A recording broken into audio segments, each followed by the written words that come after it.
পিসি সভাটা হলো তো? মিটিং করতে দেবে না ভারতীয় জনতা পার্টিকে। ভারতীয় জনতা পার্টি গোটা ভারতবর্ষ গেরুয়াময় করে দিয়েছে নরেন্দ্র মোদীজির নেতৃত্বে। বিজেপিকে মিটিং করতে দেবে না। হাইকোর্ট বলার পরেও অ্যাপ্লিকেশন রিজেক্টেড। তো ফাইনালি সভাটা হলো তো?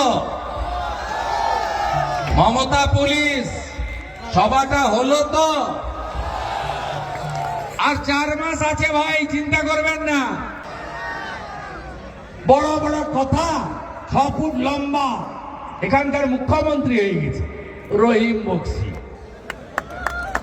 বড় বড় কথা, ঢুকতে দিবনি, গাছে বেঁধে রাখবো,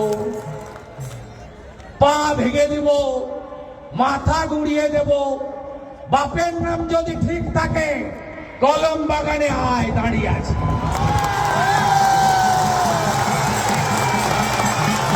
আরএসপির মাল ছিল,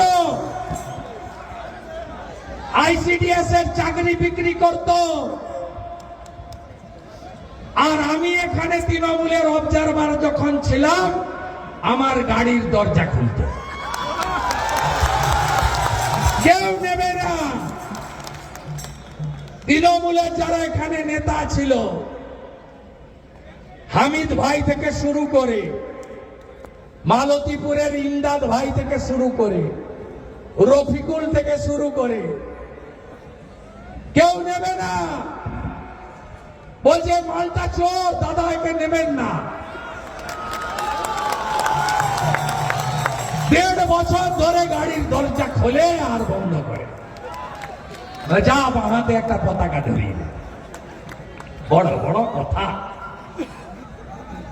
ওর থেকে আবার ওর বেটা বড় নেতা।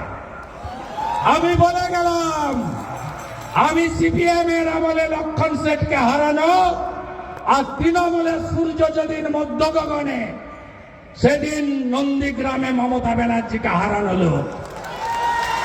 মালতীপুরে কে জিতবে আমি জানি না, কারণ হিন্দুদের সংখ্যা কম, 20-22% হবে, তাই তো নাকি? 25% হবে বড় জোর। কিন্তু রহিমকে আমি জিততে দেব না,